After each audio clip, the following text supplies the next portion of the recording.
All right, time for Hannity Watch on the media. Let's take a look at what CNN's old Jim Acosta did today.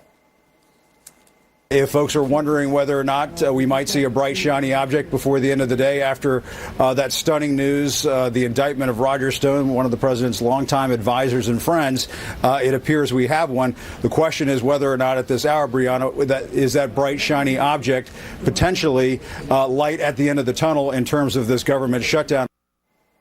Oh, that doesn't sound like opinion at all. Unbiased journalist. Oh, and guess what? He's writing a book, the title, Enemy of the People, A Dangerous Time to Tell the Truth in America.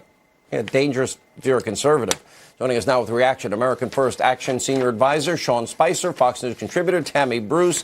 Tammy, I look at that, I see the book deal, and I'm thinking, oh, okay. You just tell everybody you're a journalist, not a talk show host like we are. We're the whole newspaper. They're supposed to be one part of it, but they're really not, are they? Yeah, and look, so just even based on the title of his book, it's not going to affect him at all because he's not a journalist. I mean, he's made a mockery. Others have made a mockery of an incredibly important industry. And yet President Trump, just by existing, has exposed so much. Look, this didn't just happen to the legacy media. This has exposed the degree of their partisanship that has clearly been applied likely for decades, right? So this is important. It's very disappointing. It's a problem for our democracy. We've got, being able to ask questions of power by legitimate individuals who are serious about wanting to get answers, separate and out, regardless of partisanship. Is an important part of our democracy.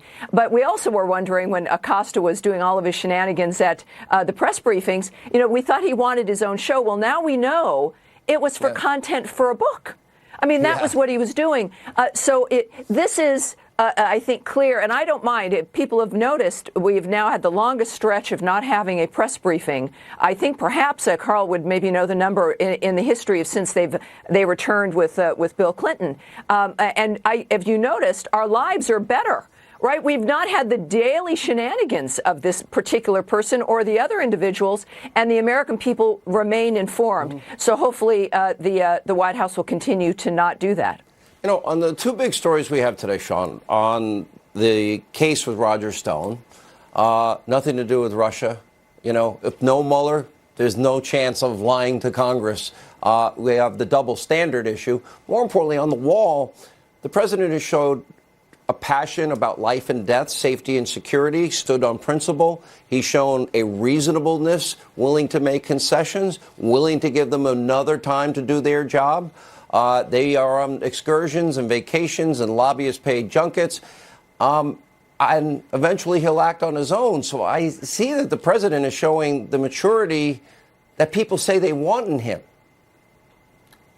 Well, that's absolutely right. If I can just 1 second go back to the comment that you made, that Mr. Acosta made. The idea that he was referencing the end of a government shutdown that has affected so many people, not just the workers and the contractors, but the other folks that are dependent on the economy around federal installations or buildings or agencies or departments, and calling it a bright, shiny object, acting as though minimizing the importance of what the president was trying to do, really speaks to his character and his ability to become a opinion maker, not a journalist. But to your point, look, I think that the president did everything he could. He was fought hard for the priorities that he said on the campaign trail, that he would protect the American people. I think everybody in America understands that he went as hard as he could for this. But at the end of the day, he did what was best for the country. As you saw, that airline traffic become a little tenuous today, with shutdowns starting to go and people in the air not knowing whether they were going to go, and the effect that would have not only on travel but on our commerce system. The president did the right thing for the country. When we come back, our villain of the day, and we will read your email straight ahead.